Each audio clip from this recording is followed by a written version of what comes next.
আসসালামু আলাইকুম সবাইকে। তো সামনে যেহেতু ঈদ স্পেশাল গরু মাংসর বিরিয়ানি রান্না করে দেখাবো। আর কিছুদিন পরে যেহেতু ঈদের দিন বা ঈদের পরে আপনারা এই রেসিপিটা ট্রাই করতে পারেন। এই রেসিপিটা ঘরোয়াভাবে খুব সহজভাবে দেখানোর চেষ্টা করেছি, আপনারা অবশ্যই ট্রাই করতে পারেন। যাকে খাওয়াবেন সে আপনার প্রশংসা করবেই। প্রথমে আমি এখানে দুধ নিয়েছি, দুধের সাথে আমি ভিনেগার দিয়ে টক দই তৈরি করে নেব। আপনার যদি টক দই থাকে দিবেন, না থাকলে লেবুর রস বা ভিনেগার দিয়ে এভাবে টক দই তৈরি করে নিতে পারেন।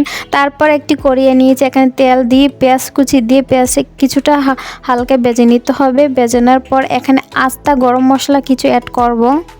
এখানে আমি এলাচ, দারচিনি, লং, লবঙ্গ, জয়ফল, কালো এলাচ দিয়েছি। আপনার হাতের কাছে যে আস্তা মশলা আছে গরম মশলা তা দিলে হবে। আমি যা মশলা দিয়েছি তাই দিতে হবে তা না, যা আছে তা দিলে হবে।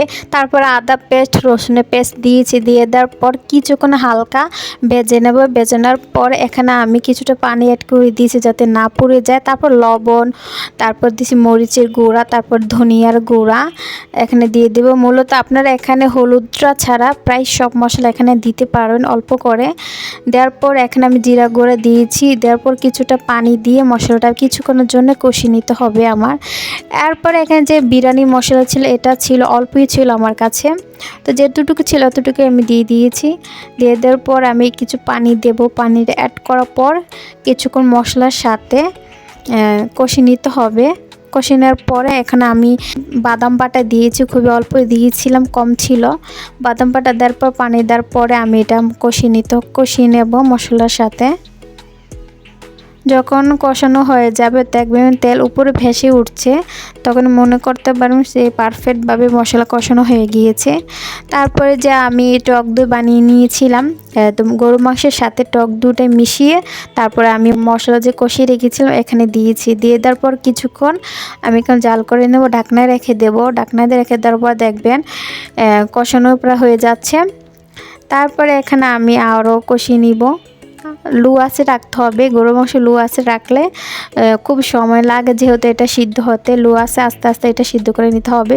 যখন দেখবেন যে প্রায় 50% সিদ্ধ হয়ে গিয়েছে কিছুটা পানি দিবেন, পানি দিয়ে তো এটা আরও সিদ্ধ করে নেবেন। এখানে আমি চাল নিয়েছি, চাল ধুয়ে নিব বিরিয়ানিটা রান্না করার জন্য। তারপর আমার মাংসটা সিদ্ধ হয়ে গিয়েছে, তো তখন আপনার চেক করে নেবেন সব কিছু ঠিক আছে কিনা, লবণ ঝাল।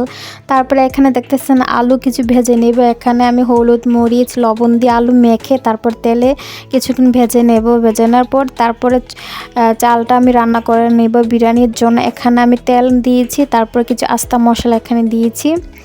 দেওয়ার পর কিছুক্ষণ ভেজে নেব। ভেজে নেওয়ার পর আমি এখানে পেঁয়াজ কুচি অ্যাড করে দিয়েছি। পেঁয়াজটা কিছুটা ব্রাউন কালার হয়ে আসলে তখন চালটা ধুয়ে রেখেছিলাম চালটা এখানে দিয়ে কিছুক্ষণ ভেজে নিতে হবে। 4-5 মিনিট ভেজে নিলে হয়ে যাবে। ভেজে নেওয়ার পর আমি যে চাল নিয়েছি সে চালের ডাবল আমি এখানে পানি অ্যাড করে দিয়েছি, পানি দিয়েছি। তারপরে লবণও কিছুটা দিয়েছি, কাঁচামরিচ দিয়েছি। তারপর আস্তে আস্তে চালটা ফুটে উঠবে। ওঠার পরে আরও কিছুটা লবণ লাগবে কিনা আপনারা অবশ্যই দেখে নেবেন। তো আমার কিছুটা লবণ লেগেছিল তখন দিয়ে দিয়েছি। আর যে মাংসটা মানে রান্না করে ফেলেছি সেই মাংসটা এখানে অ্যাড করে দিলাম। দেওয়ার পরে আমি আর যারা আমার চ্যানেলে নতুন অবশ্যই সাবস্ক্রাইব করে রাখবেন। মাংসের সাথে চালটা কিছুটা মিশিয়ে নিতে হবে, তো খুবই আলতো হাতে করতে হবে চালটা যেন ভেঙে না যায়। তারপর কিছুটা কাঁচামরিচ আমি এভাবে দিয়ে দিয়েছি। কাঁচামরিচটা দিয়ে দেওয়ার পর যে আলু ভেজে রেখেছিলাম সে আলুটা এখানে দিয়ে দিলাম। এবার আলু ভেজে দিলে দেখতে খুব দারুণ লাগে। তো আলু দেওয়ার পরে আমি এখানে বাদাম কুচি দিয়েছি। তো বাদাম কুচি আমার ভালো লাগে, যখন বিরিয়ানিটা খাই বাদাম মুখের ভিতর লাগে তখন আমার খুবই ভালো লাগে। বাদাম কুচি দিয়ে দিয়েছি। তারপরে পেঁয়াজ বেরেস্তা করে রেখেছিলাম, পেঁয়াজ বেরেস্তা দিয়েছি। তারপর আমি কিছুটা কিশমিশ দিয়েছি। তো আপনার হাতের কাছে এগুলো থাকলেও দিবেন, না দিলেও চলে, তবে দিলে টেস্টটা খুব দারুণ আসে।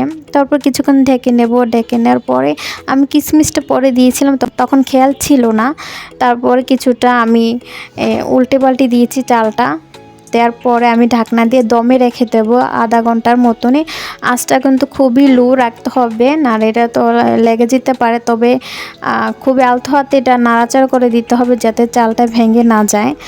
দমে রেখে দিতে হবে 30 মিনিটের মতন। ঢাকনা খোলা যাবে না, তার মধ্যে চালটা সিদ্ধ হয়ে যাবে। তো সিদ্ধ হওয়ার পর এখানে চাইলে কিছুটা ঘি অ্যাড করে দিতে পারেন। তো আমি এখানে ঘি দিয়েছি, তৈরি হয়ে গিয়েছে। কার কেমন লেগেছে অবশ্যই জানাবেন। ভালো লাগলে চ্যানেলটি সাবস্ক্রাইব করে দিবেন আর লাইক কমেন্ট শেয়ার করে দিবেন। তো সবাই অনেক ভালো থাকবেন। আজকে এখানে বিদায় নিচ্ছি। আল্লাহ হাফেজ।